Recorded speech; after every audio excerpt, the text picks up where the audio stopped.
আসসালামু আলাইকুম। আশা করছি সবাই ভালো আছেন। আলহামদুলিল্লাহ আমরা বেশ ভালো আছি। নতুন ভিডিও নিয়ে আসলাম, দেখবেন শেষ পর্যন্ত, আশা করছি ভালো লাগবে। এই তো দেখতেই পাচ্ছেন, কাজের খালা কিন্তু চলে এসেছে। উনি এসে ওনার মতো করে কাজ করছে, আর আমি কিন্তু আমার কাজকর্মগুলো সেরে ফেলেছি। সকালে নাস্তা করে নিয়েছি, তারপরে আশিবাসি যত কাজকর্ম ছিল অফ ক্যামেরাতে করে নিয়েছি।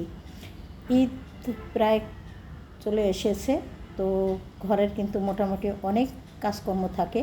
তো সেই কাজগুলো যখন আমি করতে যাই আসলে ভিডিও করতে পারি না, কেননা যতই আমার স্ট্যান্ড থাকুক না কেন, স্ট্যান্ড দিয়ে কিন্তু সব জায়গায় কাজ আসলে সুন্দরভাবে দেখানো সম্ভব না। যদি একজন ক্যামেরাম্যান থাকতো তাহলেই হয়তো বা সুবিধা হতো। যাই হোক, একটু দুষ্টমির ছলেই ক্যামেরাম্যান বলেছি, তো সবাই কিছু মনে নেবেন না।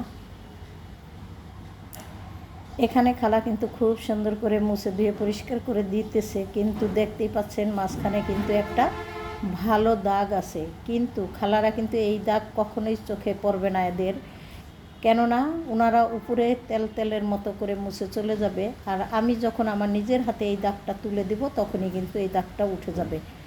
এই যে দেখতেই পাচ্ছেন, এই দাগটা কিন্তু আগামীকালকে ইনশাল্লাহ আমি খুব সুন্দর করে হারপিক এবং গুঁড়া হুইল পাউডার দিয়ে খুব সুন্দর করে ঘষে মেজে উঠিয়ে দিব, তাহলেই দেখবেন এই দাগটা আর নাই। কিন্তু ওনাদেরকে বললেও ওনারা বলে যে এই দাগ আসলে উঠার না খালা।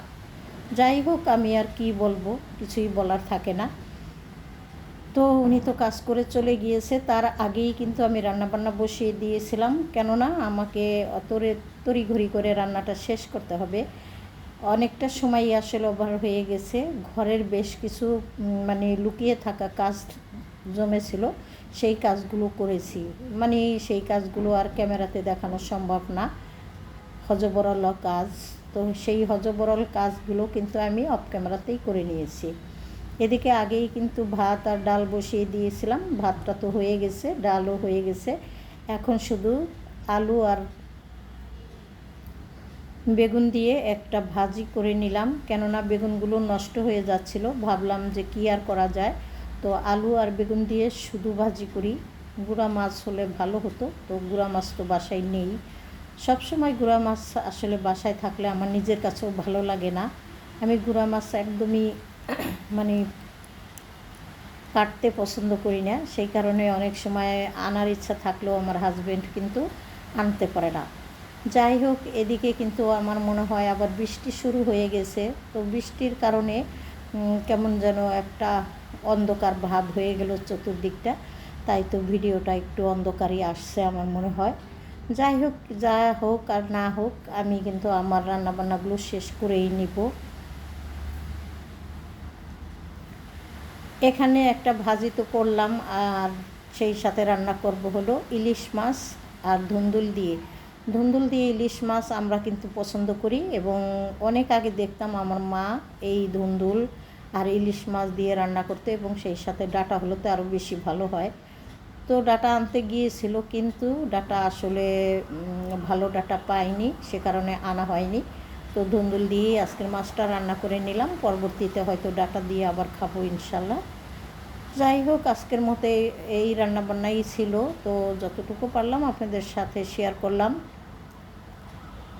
এখন হয়তো অনেকটা ঝোল মনে হচ্ছে, অফ ক্যামেরাতে আমি কিন্তু আরও ঝোল একদম শুকিয়ে নেব, কেননা মাখা মাখা ঝোল না রাখলে খেতে কিন্তু আবার অত ভালো লাগবে না। যেহেতু পানসা তরকারি, মানে এখানে কিন্তু ধুন্দুলটা একটু পানসা টাইপের, তো সেই কারণে ঝোলটা একটু গাঢ়ই করব।